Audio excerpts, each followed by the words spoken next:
کہ یہ صرف اس سے مراد قوت ہے کہ نبی علیہ السلام کو کسی بھی وجہ سے کھانے پینے کی وہ حاجت اور نہیں رہتی تھی، قوت ان کی پوری رہتی تھی، تو اس لیے آپ نے فرمایا کہ میرا رب کھلاتا پلاتا ہے۔ بعض نے یہ کہا ہے کہ یہ حقیقت پر معمول ہے کہ اللہ تعالیٰ آپ کو یعنی جنت سے کھلاتا پلاتا ہوگا۔ اور امام ابن قیم رحمہ اللہ علیہ نے اپنی کتاب میں یہ بات لکھی ہے کہ اللہ تعالیٰ آپ کو اپنے معارف کی ایسی غذا کھلاتے تھے، یعنی اپنی پہچان اور اپنی دوستی، کہ جس سے آپ کے دل پر لذت اور اللہ تعالیٰ کے جو مناجات تھے، اللہ تعالیٰ کے ساتھ سرگوشی کا اس قدر آپ کو اثر ہو جاتا تھا، اور آپ کی آنکھیں اللہ کے قرب سے اتنی ٹھنڈی ہو جاتی تھیں۔ اللہ تعالیٰ کو دیکھتے تو نہیں تھے، لیکن اللہ کے ذکر سے، اللہ کی عبادت سے اس قدر آپ کی آنکھیں ٹھنڈی ہو جاتی تھیں، اور آپ کو اس قدر شوق دل میں ہوتا تھا عبادت کا کہ آپ کو جسمانی غذا کی ضرورت ہی نہیں رہتی تھی۔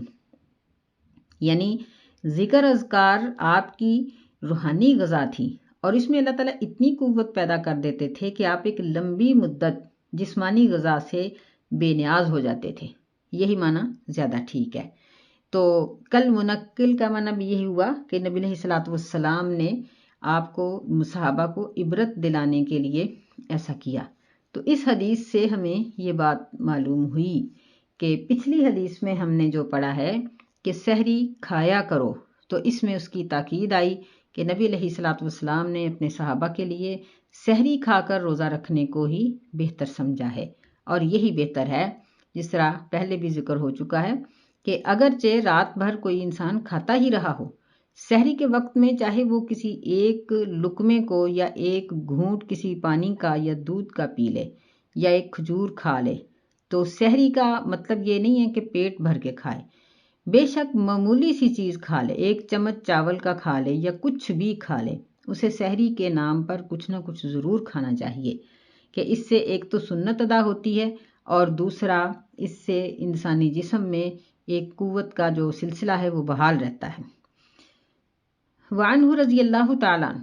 انہی سے روایت ہے، قال قال رسول اللہ صلی اللہ علیہ وسلم، وہ کہتے ہیں کہ رسول اللہ صلی اللہ علیہ وسلم نے فرمایا، من لم یدع قول الزور والعمل به، جو شخص جھوٹی بات نہ چھوڑے، یعنی جھوٹ بولنا نہ چھوڑے، والعمل به، اور جھوٹ پر عمل کرنا نہ چھوڑے، والجہل، اور جہالت نہ چھوڑے، فلیس للہ حاجت، پس اللہ تعالیٰ کو کوئی ضرورت نہیں، فی ان یدع طعامہ و شرابہ، اس بات کی کہ وہ اپنا کھانا اور پینا چھوڑ دے۔ رواہ البخاری، اسے امام بخاری نے روایت کیا ہے، ابو داود نے، اور یہ بخاری کے الفاظ ہیں۔ تو اس حدیث میں یہ ذکر کیا گیا ہے کہ روزہ صرف منہ کو بند کرنے کا نام نہیں ہے، کھانا پینا چھوڑنے کا نام نہیں ہے، بلکہ روزہ پورے جسم کا ہے، یعنی آنکھوں سے غلط دیکھنا، کانوں سے غلط سننا، ہاتھوں پیروں سے غلط کام کرنا، دل دماغ سے غلط سوچ یا غلط فیصلہ کرنا، ان تمام چیزوں کے چھوڑنے کا نام روزہ ہے۔ اور یہی پریکٹس ہے جو اللہ تعالیٰ ایک مومن کو مہینے بھر میں کرواتے ہیں کہ اے میرے بندے، اگر تم ایک مہینہ جھوٹ، فریب، دھوکہ اور ان تمام چیزوں کو، غلط بیانی کو، جہالت اور نادانی، جہلہ کا مطلب یعنی وہ کام جو جہالت کے ہیں، جو غیر اسلامی کام ہیں، اگر تم ایک مہینہ چھوڑ سکتے ہو تو ساری زندگی بھی چھوڑ سکتے ہو۔ اور پھر اس مہینے میں خاص طور پر کچھ حلال چیزیں بھی چھڑا دی جاتی ہیں، مثلاً کھانا پینا حلال ہوتا ہے، ہم روزہ کھول کے وہی چیز کھا لیتے ہیں جو ہم روزے میں نہیں کھاتے، اسی طرح کچھ اور چیزیں بھی اللہ تعالیٰ نے منع کی ہیں۔ تو اگر ہم اپنی حلال چیزوں کو اللہ کے حکم پر چھوڑ سکتے ہیں تو پھر ہم جن کاموں سے اللہ نے منع کیا ہے ان کو کیوں نہیں چھوڑتے؟ ہمیں چاہیے کہ ہم ان تمام کاموں سے باز آئیں جن سے ہمیں اللہ تعالیٰ نے منع کیا ہے، کیونکہ یہی روزہ ہمیں سکھاتا ہے اور یہی اس کی پریکٹس ہے۔ وعن عائشہ رضی اللہ تعالیٰ عنہ، سیدہ عائشہ رضی اللہ تعالیٰ عنہ سے روایت ہے، قالت، کہتی ہیں، کان رسول اللہ صلی اللہ علیہ وسلم یقبل وہو صائم، کہ رسول اللہ صلی اللہ علیہ وسلم بوسہ لیتے تھے اور آپ روزے کی حالت میں ہوتے تھے، وَيُبَاشِرُ وَهُوَ صَائِمٌ، اور آپ مباشرت کر لیتے تھے، یعنی معانقہ یا بغل گیر ہونا، اور آپ روزے کی حالت میں ہوتے تھے، وَلَكِنَّهُ كَانَ أَمْلَكَكُمْ لِإِرْبِهِ، اور لیکن نبی صلی اللہ علیہ وسلم تم سب سے زیادہ لِإِرْبِهِ اپنی طبیعت پر کنٹرول کرنے والے تھے، املاککم تم سب سے زیادہ مالک تھے اپنی طبیعت کے، یعنی ان کا کنٹرول تم لوگوں سے زیادہ تھا۔ متفق علیہ، یہ بخاری مسلم کی روایت ہے، اور مسلم کے الفاظ یہ ہیں، اور اس کی ایک روایت میں یہ الفاظ زیادہ ہیں، فی رمضان، کہ رمضان المبارک میں۔ یعنی اس سے معلوم ہوا کہ اگر ایک شوہر یا بیوی اپنے جذبات پر قابو پا سکتے ہیں تو روزے کی حالت میں معانقہ کرنا یا بوسہ لینا یہ منع نہیں ہے، اس سے روزہ نہیں ٹوٹتا۔ لیکن اگر کسی کو یہ شک ہے کہ وہ اپنی طبیعت پر کنٹرول نہیں کر سکے گا تو ایسے شخص کو مطلقاً ایسا کرنے سے بچنا چاہیے، کیونکہ روزے کی حالت میں اس طرح کی کوئی بھی حرکت روزے کے خلاف ہو جاتی ہے اور انسان بڑا سخت گناہ گار ہو جاتا ہے۔ تو یہ جو ہم پیچھے حدیث پڑھ کے آئے ہیں وصال کی، اس کے بارے میں ایک اشکال کو دور کر لیجئے کہ بعض اوقات ایسا ہوتا ہے کہ غلطی سے آنکھ نہیں کھلی یا کوئی ایسی مجبوری بن گئی، ٹائم کی غلطی لگ گئی کہ ہم اس وقت اٹھے جب اذان ہو رہی تھی یا شروع ہو گئی تھی، تو اب ہم کیا کریں؟ تو یعنی کیا ان احادیث کے مطابق سحری اگر ہم نے نہیں کھائی تو ہمارا روزہ نہیں ہوگا؟ ہو جائے گا، کیونکہ وہ ایک مجبوری کی حالت ہے۔ اگر کسی کی سحری کے وقت آنکھ نہیں کھلی اور اذان کے وقت کھلی ہے اور اس کی رات کی نیت تھی روزہ رکھنے کی، تو اس کا روزہ انشاءاللہ شروع ہو جائے گا اور اللہ تعالیٰ اس کو قبول کرے گا۔ وعن ابن عباس رضی اللہ تعالی عنہما، سیدنا ابن عباس رضی اللہ تعالی عنہما سے روایت ہے، ان النبی صلی اللہ علیہ وسلم احتجم وہو محرم، کہ بے شک نبی صلی اللہ علیہ وسلم نے حجامہ کروایا، سنگی لگوائی، اس حال میں کہ آپ نے احرام باندھا ہوا تھا۔ واحتجم وہو صائم، اور آپ نے حجامہ کروایا روزے کی حالت میں۔ اس کو بخاری نے، امام بخاری رحمۃ اللہ علیہ نے روایت کیا ہے۔ آگے اگلی حدیث بھی پڑھتے ہیں، پھر اس مسئلے پر وضاحت کریں گے۔ وعن شداد بن اوس رضی اللہ تعالیٰ عنہ، شداد بن اوس رضی اللہ تعالیٰ عنہ سے روایت ہے، ان النبی صلی اللہ علیہ وسلم اتی علی رجل بالبقیع، کہ بے شک نبی صلی اللہ علیہ وسلم بقیع میں ایک آدمی کے پاس سے گزرے یا اس کے پاس تشریف لائے، وہو یحتجم فی رمضان، اور وہ رمضان المبارک میں حجامہ کروا رہا تھا۔ فقال، پس آپ نے فرمایا، افطر الحاجم والمحجوم، کہ جو حجامہ کرنے والا ہے اور جو کروانے والا ہے دونوں کا روزہ افطار ہو گیا۔ رواہ الخمسہ، اسے خمسہ نے روایت کیا ہے سوائے ترمذی کے، وصححہ احمد، اور اس کو احمد نے اور ابن حبان نے اور ابن خزیمہ نے اس کو صحیح قرار دیا ہے۔ تو اس حدیث میں یہ بات ذکر کی گئی، یعنی پہلی حدیث میں یہ ہے کہ نبی صلی اللہ علیہ وسلم نے حج کے احرام کے دوران بھی اور روزے کے درمیان بھی آپ نے حجامہ کروایا، اور اس حدیث میں یہ ہے کہ نبی صلی اللہ علیہ وسلم نے فرمایا کہ کرنے والے اور کرانے والے دونوں کا روزہ افطار ہو گیا۔ تو اس کی کئی وجوہات ہیں۔ ایک تو یہ وجہ ہے کہ اس وقت جب حجامہ کرتے تھے اس دور میں، تو جو کپ اوپر لگایا جاتا ہے اس کے پیچھے پائپ کو اپنے منہ سے کھینچتے تھے، یعنی خون منہ سے چوستے تھے، لیکن وہ منہ تک نہیں جاتا ہوگا، کپ کے اندر رہتا ہوگا یا جو بھی صورت ہوگی، تو آپ نے فرمایا کہ اگر اس کا کوئی قطرہ حلق میں چلا جائے تو اس کا روزہ ٹوٹ جائے، یعنی اس نے اپنے آپ کو افطاری کے لیے پیش کر دیا۔ اور جو کروانے والا ہے اس کو اس لیے کہا کہ بعض اوقات خون کے یوں یکدم نکلنے سے کمزوری ہو جاتی ہے اور روزہ نبھانا مشکل ہو جاتا ہے، تو اس لیے فرمایا کہ اس نے بھی اپنے آپ کو افطاری کے لیے گویا پیش کر دیا، یعنی ہو سکتا ہے کہ اس کا روزہ پورا نہ ہو سکے اور کھل جائے۔ تو اس حدیث سے یہ بات معلوم ہوئی کہ حجامہ روزے کی حالت میں کروایا جا سکتا ہے، لیکن اگر محجوم کو یہ خطرہ ہو کہ وہ اس کمزوری کو برداشت نہیں کر سکے گا تو پھر وہ روزے کی حالت میں نہ کروائے۔ باقی یہ ہے کہ یوں خون کے بہہ نکلنے سے، یعنی حجامہ کا خون ہو یا جسم پر کسی زخم یا پھنسی وغیرہ کا خون نکلا ہو، اس سے روزہ نہیں ٹوٹتا، اور یعنی اور بھی کئی چیزیں ایسی ہیں جن سے روزہ نہیں ٹوٹتا۔ تو بعض نے یہ کہا ہے کہ پہلے نبی صلی اللہ علیہ وسلم نے یہ فرمایا تھا کہ حجامہ سے روزہ ٹوٹ جاتا ہے، بعد میں وہ حدیث جو تھی یہ منسوخ ہو گئی۔ تو اب جو مسئلہ ہے وہ یہ ہے کہ حالت سے صوم میں یعنی روزے کی حالت میں حجامہ کروایا جا سکتا ہے اگر اس کو اپنی صحت پر یقین ہے کہ اس کا روزہ متاثر نہیں ہوگا۔ اسی طرح جو حجامہ کرنے والا ہے اگر یہ عمل اب بھی منہ سے ہی کیا جاتا ہو تو پھر اس کو اس بات کا یقین پیدا کرنا پڑے گا کہ اس کے حلق میں خون کا کوئی قطرہ نہ جائے۔ تو اگر اس طرح کا کوئی شک ہو تو ایسا کرنے سے باز آنا چاہیے، رک جانا چاہیے۔ اگلی حدیث میں اس مسئلے کی تائید ہوتی ہے۔ وعن انس رضی اللہ تعالیٰ عنہ، سیدنا انس رضی اللہ تعالیٰ عنہ سے روایت ہے، کہتے ہیں اول ما کرہت الحجامۃ للصائم، کہ پہلے روزے کی حالت میں حجامہ کروانے کو مکروہ سمجھا گیا، برا سمجھا گیا۔ اس کی وجہ یہ تھی کہ ان جعفر بن ابی طالب احتجم وهو صائم، کہ سیدنا جعفر بن ابی طالب نے حجامہ کروایا اور وہ روزے کی حالت میں تھے۔ فمر بہ النبی صلی اللہ علیہ وسلم، نبی صلی اللہ علیہ وسلم جب اس کے پاس سے گزرے تو آپ نے فرمایا افطر ھذان، کہ ان دونوں کا روزہ ٹوٹ گیا۔ ثم رخص النبی صلی اللہ علیہ وسلم بعد فی الحجامۃ للصائم، پھر اس کے بعد نبی صلی اللہ علیہ وسلم نے روزے دار کے لیے حجامہ کروانے کی اجازت دے دی۔ وکان انس یحتجم وهو صائم، اور سیدنا انس رضی اللہ تعالیٰ عنہ روزے کی حالت میں حجامہ کرواتے تھے۔ رواہ الدارقطنی وقواہ، اسے دارقطنی نے روایت کیا ہے اور اس کو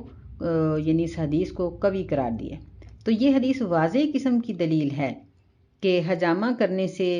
روزے کے ٹوٹ جانے کا جو حکم ہے وہ منسوخ ہے، اور ابن عباس رضی اللہ تعالیٰ عنہ کی حدیث بھی اس مسئلے کی تائید کرتی ہے۔ باقی یہ ہے کہ آج کل جس طرح یہ اپنے بعض مسائل کی خاطر لوگوں نے یہ بات مشہور کر دی ہے کہ ہر بیماری کا علاج ہی حجامہ ہے، تو یہ ٹھیک نہیں ہے بات۔ حجامہ ایک بہترین علاج ہے، لیکن حجامہ کرنے والے کا باشعور ہونا اور اس کا انسانی صحت کے متعلق اس کا عالم ہونا، یعنی وہ ایک مستند حکیم ہو تو اس سے حجامہ کروانا چاہیے، یا یہ ہے کہ کسی مستند حکیم سے یہ حجامے کی اجازت لی جائے اور اس سے نشان لگوایا جائے کہ خون جسم کے کس حصے سے نکلوایا جائے گا، تو پھر کسی چاہے دوسرے کسی حجامہ کے ماہر سے حجامہ کروا لیا جائے تو اس میں کوئی حرج نہیں ہے۔ یہ جو آج کل یہ ایک طریقہ بنا ہوا ہے کہ بس جہاں درد ہوئی وہاں حجامہ کر دیا، تو بعض اوقات اس سے نقصان ہو جاتا ہے۔ یعنی نبی صلی اللہ علیہ وسلم کے زمانے میں بھی بعض لوگوں نے جب سر میں حجامہ کروایا تھا تو ان کی یادداشت ختم ہو گئی تھی، اور یعنی یہاں تک ختم ہو گئی تھی کہ ایک صحابی کے بارے میں ذکر آتا ہے کہ لوگ اس کو سورۃ فاتحہ میں بھی لقمہ دیتے تھے تو پھر وہ سورۃ فاتحہ پڑھتے تھے، وہ سورۃ فاتحہ کو بھول جاتے تھے۔ تو اسی طرح اس سے آنکھوں کی نظر بھی ضائع ہو سکتی ہے، بعض اور بھی بڑے بڑے سخت قسم کے نقصان اس سے ہو جاتے ہیں۔ تو اس لیے حجامہ کروانے سے پہلے کسی مستند حکیم سے حجامہ کی اجازت لینی چاہیے، مشورہ لینا چاہیے، اور اس سے نشان لگوا کر پھر کسی بھی حجامہ کے ماہر سے حجامہ کروا لیا جائے، تو یہ ایک اچھا علاج ہے۔ نبی صلی اللہ علیہ وسلم بھی کرواتے رہے، لیکن اس کو ہم صرف سنت کا رنگ دے کر تو اس طرح کرتے چلے جائیں تو یہ بات درست معلوم نہیں ہوتی۔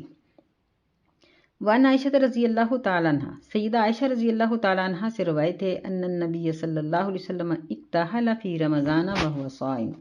نبی صلی اللہ علیہ وسلم نے رمضان میں سرما لگایا اور آپ روزے کی حالت میں تھے۔ رواہ ابن ماجہ، اسے ابن ماجہ نے ضعیف سند کے ساتھ روایت کیا ہے۔ وقال ترمذی لا یصح فیہ شیء، اور ترمذی کہتے ہیں کہ اس میں کوئی چیز درست نہیں ہے، یعنی سرما لگانے کے بارے میں اختلاف ہے۔ امام ترمذی رحمہ اللہ علیہ، امام احمد اور امام ابن مبارک اور بہت سے دوسرے جو تھے ائمہ کرام وہ مکروہ سمجھتے تھے، لیکن جمہور علماء کی یہی رائے ہے کہ اس کی اجازت ہے، کیونکہ روزہ ان چیزوں سے ٹوٹتا ہے جو منہ کے ذریعے معدے میں پہنچتی ہیں۔ تو اگر آنکھوں سے لگایا ہوا سرما جو ہے وہ یا آنکھوں میں کوئی ڈراپس ڈالے ہوئے ہوں تو ان کا یعنی براہ راست معدے میں جانا یہ ممکن نہیں ہے، اور یہ کوئی خوراک نہیں ہے جو تقویت بخشتی ہو۔ تو ان ساری وجوہات پر حالت روزہ میں، رمضان کا روزہ ہو یا کوئی اور نفلی روزہ ہو، روزے کی حالت میں سرما لگانے کا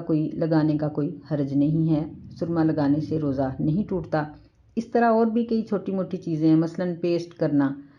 داتن کا استعمال کرنا، یا عام مسواک، اس کا بھی اپنا ایک ذائقہ ہوتا ہے، چاہے کسی بھی قسم کی، کوئی پیلو کی ہو یا کوئی خشک مسواک ہو، وہ استعمال کرنا، ان چیزوں سے روزہ نہیں ٹوٹتا۔ دانت میں یا داڑھ میں دوائی رکھنا، لیکن احتیاط کے ساتھ کہ وہ حلق میں نہ جائے اور اس کو سارا اس کا جو مواد ہے وہ تھوک کر نکال دیا جائے، تو اس میں کوئی حرج کی بات نہیں ہے اگر 100% احتیاط ہو تو۔ اگر اس میں کسی قسم کی سستی یا کوئی خطرہ ہو تو پھر ایسے کام سے بچنا چاہیے۔ اللہ تعالی ہمیں روزے کے مسائل کو سمجھنے کی توفیق عطا فرمائے اور ان پر عمل کرنے کی توفیق دے۔ وعن ابی ہریرہ رضی اللہ تعالی عنہ، سیدنا ابو ہریرہ رضی اللہ تعالیٰ عنہ سے روایت ہے، قال قال رسول اللہ صلی اللہ علیہ وسلم، وہ کہتے ہیں کہ رسول اللہ صلی اللہ علیہ وسلم نے فرمایا، من نسی وہو صائم، جو شخص روزے دار ہونے کی حالت میں بھول جائے، فَأَكَلَ أَوْ شَرِبَ، پس وہ کچھ کھا لے یا پیے، فَلْيُتِمَّ صَوْمَهُ، تو اسے چاہیے کہ وہ اپنا روزہ پورا کرے، فَإِنَّمَا أَطْعَمَهُ اللَّهُ وَسَقَاهُ، پس بے شک اس کو اللہ نے کھلایا ہے اور اللہ تعالیٰ نے اس کو پلایا ہے۔ یعنی اگر کوئی شخص بھول کر کھا لے، چاہے تھوڑا کھائے چاہے زیادہ، چاہے پورا پیٹ بھر کے کھا لے، تو اس کا روزہ افطار نہیں ہوتا۔ اس کو جیسے ہی یاد آئے تو جو کچھ منہ میں ہے وہ اس کو پھینک دے۔ اگر کھا لینے کے بعد میں اس کو یاد آیا تو ٹھیک ہے، روزہ پورا کرے اور اس کی قضا بھی نہیں ہے۔ اور حاکم کے الفاظ یہ ہیں کہ من افطر فی رمضان ناسین، جو شخص رمضان میں بھول کر روزہ افطار کر لے، فلا قضاء علیہ، اس کے اوپر قضا نہیں ہے، ولا کفارہ، اور نہ ہی کفارہ ہے، وہو صحیح، اور یہ صحیح حدیث ہے، یعنی ایسا کرنے والے کے اوپر کوئی کفارہ نہیں۔ وعن ابی ہریرہ رضی اللہ تعالیٰ عنہ، سیدنا ابو ہریرہ رضی اللہ عنہ سے مروی ہے، قال قال رسول اللہ صلی اللہ علیہ وسلم، وہ کہتے ہیں کہ رسول اللہ صلی اللہ علیہ وسلم نے فرمایا، من زرعہ القیء فلا قضاء علیہ، جس شخص کے اوپر قے غالب آ جائے تو اس کی قضا نہیں ہے، ومن استقاء فعلیہ القضاء، اور جو جان بوجھ کر قے کرے گا اس کے اوپر قضا ہے۔ رواہ الخمسہ، اسے خمسہ نے روایت کیا ہے، اور احمد نے اس کو معلول اس روایت کو قرار دیا ہے، دارقطنی نے اس کو قوی قرار دیا ہے۔ تو یعنی اس حدیث سے ہمیں یہ بات معلوم ہوتی ہے کہ اگر کسی شخص نے جان بوجھ کر قے کی ہے تو اس کا روزہ ٹوٹ جائے گا، اور اگر خود بخود آ جائے قے، چاہے بہت بڑی آ جائے، تو اس سے روزہ نہیں ٹوٹتا۔ یعنی امام احمد، امام بخاری رحمۃ اللہ علیہ نے اس حدیث کو اگر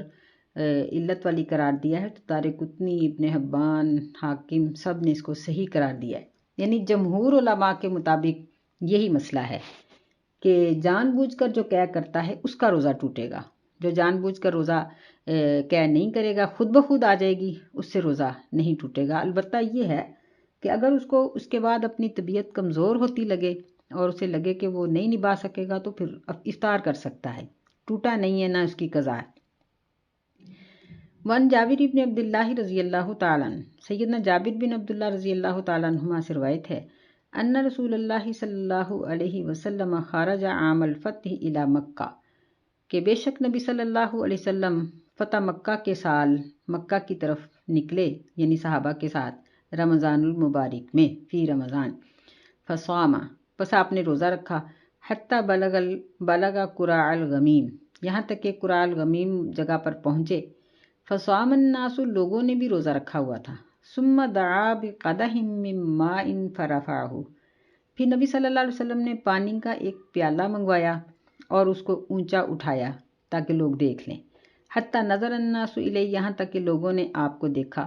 ثم شربا، پھر آپ نے وہ پیالہ پانی کا پی لیا، فقیل لہ بعد ذلک، نبی صلی اللہ علیہ وسلم کو اس کے بعد بتایا گیا، ان بعض الناس قد صام، کہ بے شک بعض لوگوں نے تو ابھی بھی روزہ رکھا ہوا ہے، فقال، آپ نے فرمایا، اولئک العصاۃ، اولئک العصاۃ، یہ لوگ نافرمان ہیں، یہ لوگ نافرمان ہیں۔ اور ایک روایت میں ہے کہ فقیل لہ ان الناس قد شق علیہم الصیام، کہ نبی صلی اللہ علیہ وسلم کو یہ بات کہی گئی تھی کہ لوگوں پر روزہ بہت شاق ہے، بہت مشکل ہے ان کو، یعنی گرمی کا موسم تھا، اور پھر گھوڑوں اور گدھوں پہ، اونٹوں پہ سفر، اور پھر روزہ یہ بہت مشکل ہے، یعنی ان سے نبھایا نہیں جا رہا۔ وَإِنَّمَا يَنْتَظِرُونَ فِي مَا فَعَلْتَ، اور لوگ انتظار کر رہے ہیں کہ آپ کیا کرتے ہیں۔ فدعا بقدح من ماء، پس نبی صلی اللہ علیہ وسلم نے پانی کا پیالہ منگوایا بعد العصر، عصر کے بعد، فشاربہ تو آپ نے پی لیا، رواہ مسلم، اسے مسلم نے روایت کیا ہے۔ تو یہ سن 8 ہجری رمضان المبارک یعنی 10 رمضان کا یہ واقعہ ہے، جب نبی صلی اللہ علیہ وسلم فتح مکہ کے لیے نکلے تھے۔ تو جب آپ یہ قرع الغمیم جگہ پر پہنچے تو اس وقت لوگوں کا برا حال ہو گیا، عصر کے بعد کا ٹائم تھا، گرمی کی بھی شدت تھی۔ تو آپ کو جب یہ بات بتائی گئی تو آپ نے لوگوں کو دکھا کر وہ پیالہ پیا، اور جب آپ کو کہا گیا کہ کچھ لوگوں نے روزہ افطار نہیں کیا، یعنی ان کا یہ خیال ہے کہ ہم روزہ پورا کر لیں گے، تو آپ نے فرمایا کہ یہ نافرمان ہے، کیونکہ جب نبی صلی اللہ علیہ وسلم نے افطار کر لیا تو لوگوں کو چاہیے تھا کہ وہ بھی افطار کر لیتے، تو ممکن ہے کہ آپ کے اس کہنے کے بعد پھر انہوں نے افطار کر لیا ہو۔ تو اس سے ہمیں یہ بات معلوم ہوتی ہے کہ اگر ایک شخص سفر میں روزہ نہیں رکھتا تو تب بھی ٹھیک ہے، اگر وہ رکھ کے نبھا لیتا ہے تو اس میں بھی کوئی حرج کی بات نہیں ہے۔ یہاں جو ان کو اسات کہا گیا ہے، نافرمان کہا گیا ہے، وہ اس لیے ہے کہ جب نبی علیہ السلام نے کھول دیا تو لوگوں کو ان کی اتباع کرنا ضروری تھی اس وقت میں۔ تو اب اگر کوئی رکھتا ہے اور پورا کر لے تو اس میں کوئی حرج نہیں ہے، اور اگر ایک شخص رکھتا ہے لیکن دن کا بیشتر حصہ گزر جانے کے بعد وہ دیکھے کہ میرا روزہ پورا نہیں ہو رہا، کسی بھی وجہ سے، سفر ہے یا بیماری ہے یا کوئی اور اس طرح کی مجبوری ہے،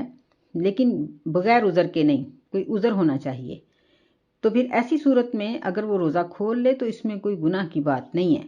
بلکہ یہ ہے کہ اس کی وہ بعد میں قضا دے گا، کہ جس طرح سفر کے روزوں کی قضا ہے،